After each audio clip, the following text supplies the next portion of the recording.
Jae Lee, the current champ. He's never been defeated. Holds awesome records, including the fastest KO. He killed a guy during the last Kumite.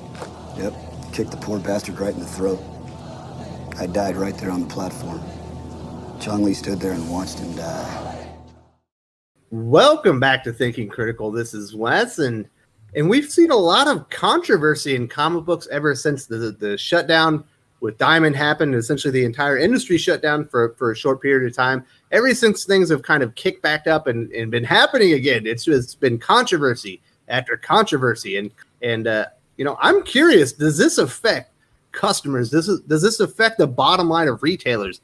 Do they hear this stuff outside of social media? And here with me to talk about that is my good friend from Fantastic Comics, Uel Carter. How you doing? I'm all right. Glad to be here. Well, I'm glad you could make it. And for the viewers, if this is your first time or if you've been coming around but haven't subscribed yet, definitely subscribe to Thinking Critical YouTube. You're going to enjoy this video. Give us a thumbs up. If you don't enjoy the video, give us an enormous double thumbs down and let us know where we got this all wrong. We love hearing the feedback. We love interacting with the viewers. Absolutely. And if you enjoy Uel Carter, he has his own YouTube channel. There'll be a link in the video description. At the very end, there's going to be a big icon with his channel logo on it. You can go click that and subscribe to his channel there. Now, Uel, we've seen a lot of stuff. We've had the Me Too controversy that still seems to be going on. The Whisper Network articles from Bleeding Fool have still been going on. Obviously, we just had the Jae Lee, Tom King controversy. Dynamite comics kind of being made to heal by their own creators. Do you hear about this stuff in the comic shop, or do you just see it online? I see it mostly online, obviously, but I do see people that are customers that will talk about it from time to time, or people that I know tertiary from them that are talking about it. And then they come in the store and it's just, buy the comics they like. Sometimes sometimes it's so big that the conversation actually has to come out. So when Warren Ellis was being talked about, there is that. So it was out there, and it's usually the same couple customers. And like I said, they're online. If they're not on Twitter, they're on Instagram or maybe in a Facebook group or something like that. And it can be talked about from time to time. I actually, probably for the first time ever on my own show, talked about Comicsgate just for a second because, I wanted to talk about the whole Jae Lee, Tom King thing. And but that is never talked about. Oh, maybe once or twice I've heard about it in my store.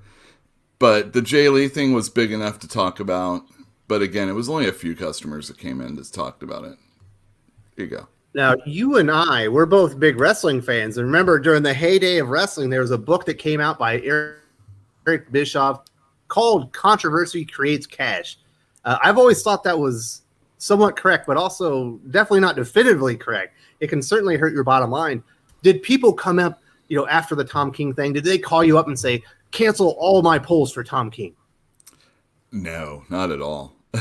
Did people after the Dynamite thing, did they call you up and say, if I have Dynamite anywhere on my polls, just remove them? I can't support them anymore. No, not at all. I wish I could say, oh yeah, there was this swell, like everybody said, oh, I wanted Dynamite. And then the very next week they said, cancel all my Dynamite. That'd be funny. No, I get the same amount of Vampirella that I normally would. I like to try and push Christopher Priest, so I'm going to get that. And probably if it's a Jae Lee cover, I'm going to get that also because that's what the customers enjoy.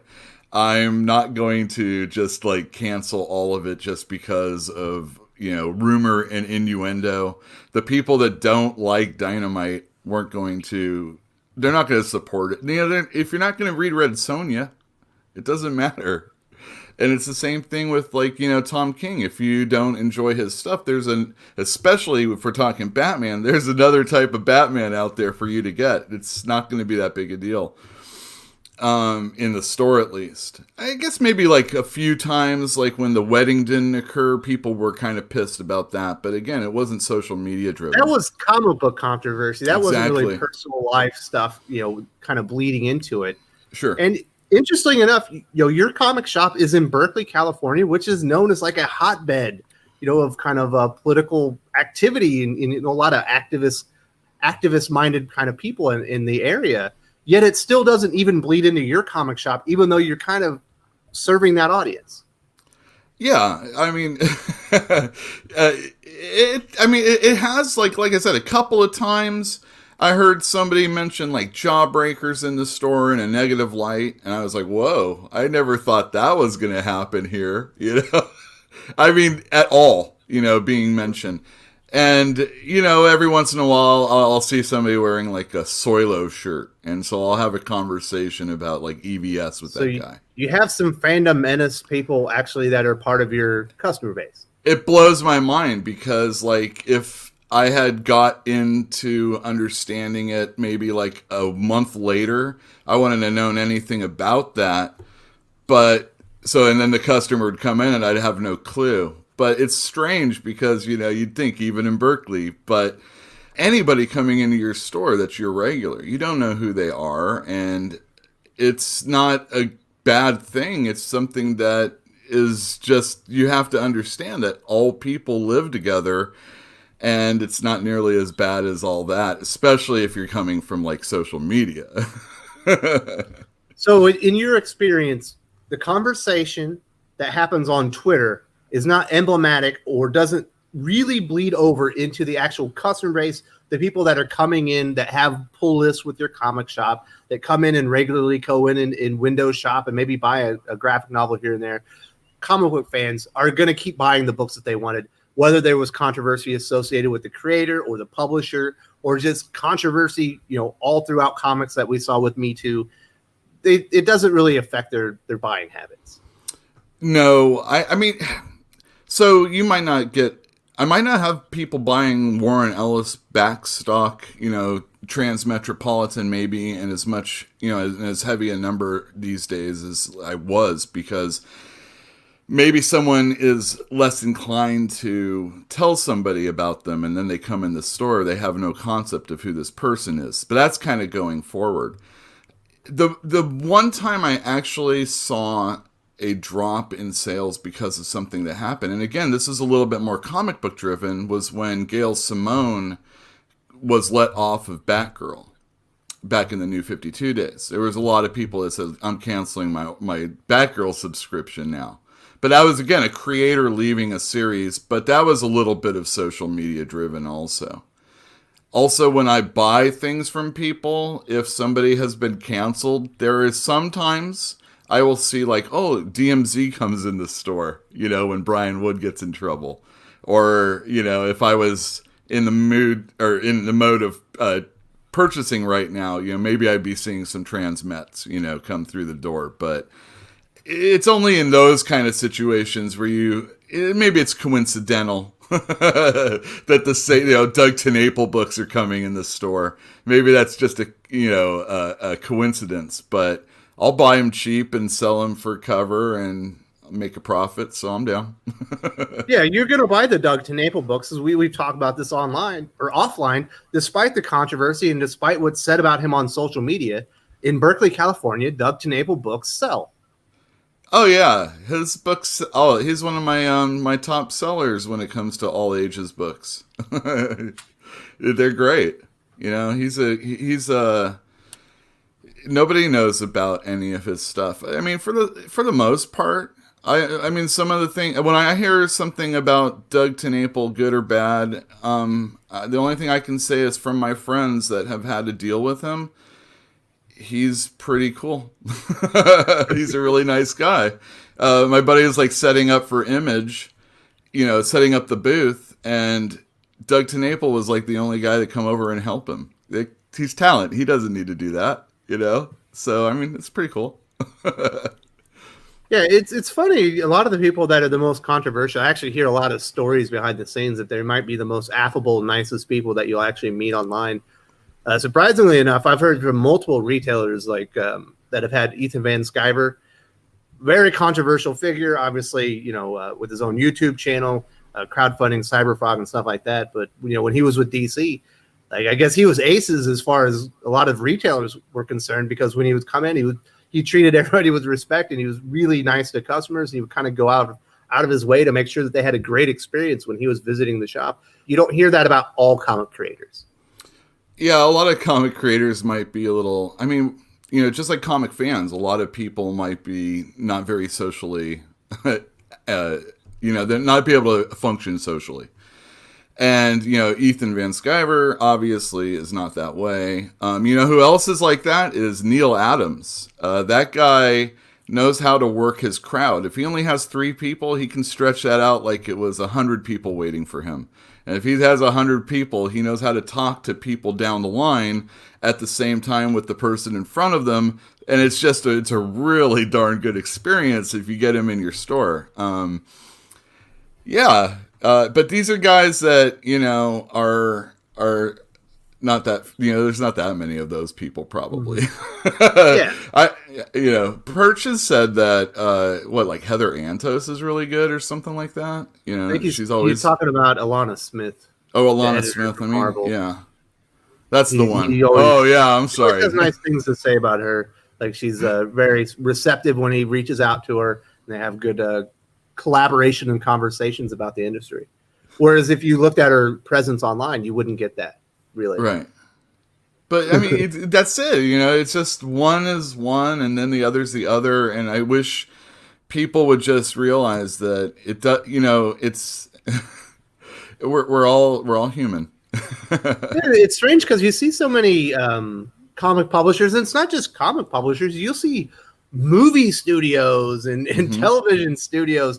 They get affected by the discourse on Twitter and Facebook. Like they treat social media engagement and the conversations there as if that is what's happening out on the street. But it really isn't. Like I don't get the feeling that it is. It's not a good representation of what the normal day-to-day comic book fan is talking about. I think they ignore most of this. I would imagine a very large, vast majority of comic book fans have never been to CBR or Screen Rant or any of these comic book sites that would cover this information. A lot of them may go to YouTube for maybe reviews and stuff like that, but I don't think a lot of them are there really for the controversy. Well, you were saying that controversy creates cash in that book by Eric Bischoff. And, there is an aspect of that exists, but, you just need the clicks, right? I have a lot of thoughts on that, but we're all trying to figure out how, the future is going to work. And I don't think anybody anywhere knows. Movie theaters are trying to figure out what they're going to do, and movies are, companies are trying to figure out if they're just going to go straight to streaming and stuff like that. And I don't know. This world's strange. And then you go to comic books, and we're so small potatoes in comparison, and these big corporations own these companies, and there's foreign money invested in these companies. I don't know what comic books really even are right now. I'm just trying to find those little diamonds, out there. Yeah, I think we kind of all are. But you kind of getting into the controversy creates cash. Certainly it can. I think, just recently, well, somewhat recently, Batman Damn #1, we knew that version of the comic book was never going to come out again. The Batawang was a one and done. When the digital was released, I think it was already covered up, and they've said that they're never going to release the comic book again. Obviously, they did hardcover, and I imagine that was covered up art after that. Yeah. Now that certainly creates cash, especially if you got some of those comic books, and it becomes something that people want to buy. So controversy can be good for a retailer. It just has to be a certain kind of controversy, and it likely has to do with the art or the content.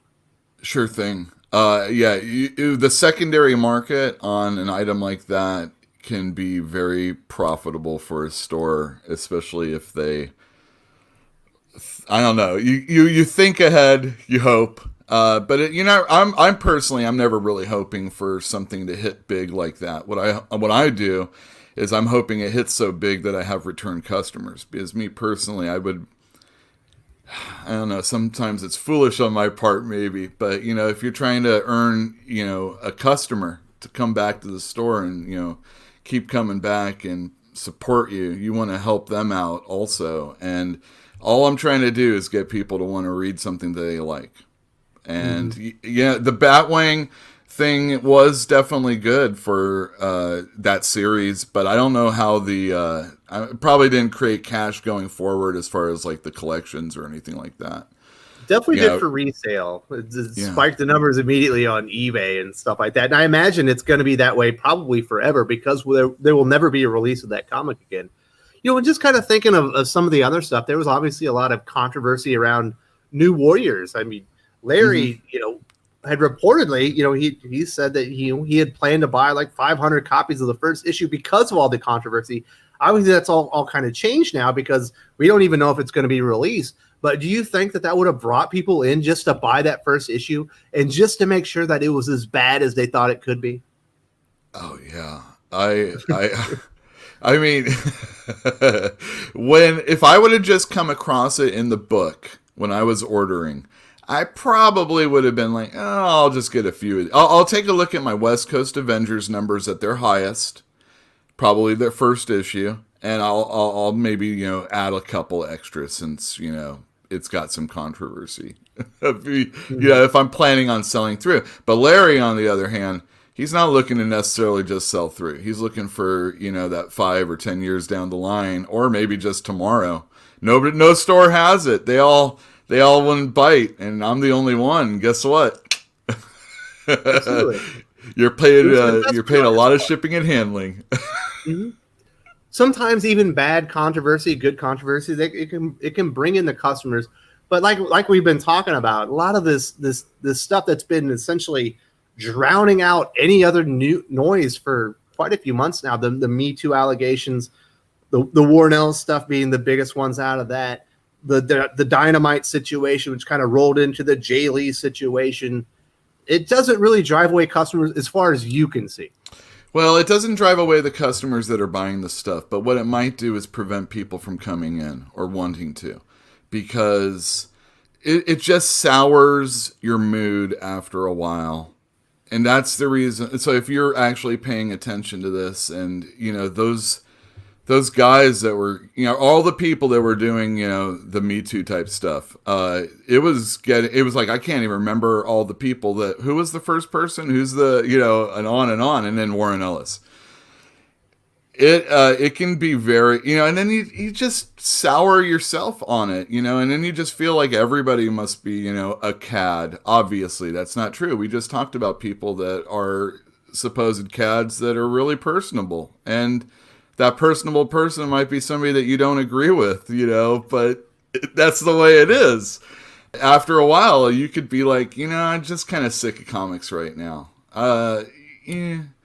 It's a real shame. Yeah, every year someone has to come out and say something like, oh, it's a real shame. I do love Dark Knight Returns so much, but Frank Miller is such a blah, blah, blah. Whatever it may be. And it's like, God damn, shut up. But I do it too. What are you going to do? Enjoy content and consume more. No. Consume more. How do you keep a good mindset? We are wrapping this up just very shortly. Yeah. How do you keep a good mindset where you're still trying to sell the product and try to not get down on the industry as the retailer? Well, they're comic book stories, and that's the best part about it, because if you can divest, the idea is you trying to divest yourself from real life, and just not, just escape for a few minutes. And comic books, even though the price is pretty high, they're still one of those really cool entertainment forms that is still kicking, because a lot of you don't go out and get cassette tapes anymore, or really, let's be real, records anymore. And, it's all Spotify and it's all digital, and, comic books are, I'm going to go and I'm going to get a comic book and I'm going to maybe care about the grade of it, or roll it up, put it in my back pocket, read a story that's fun.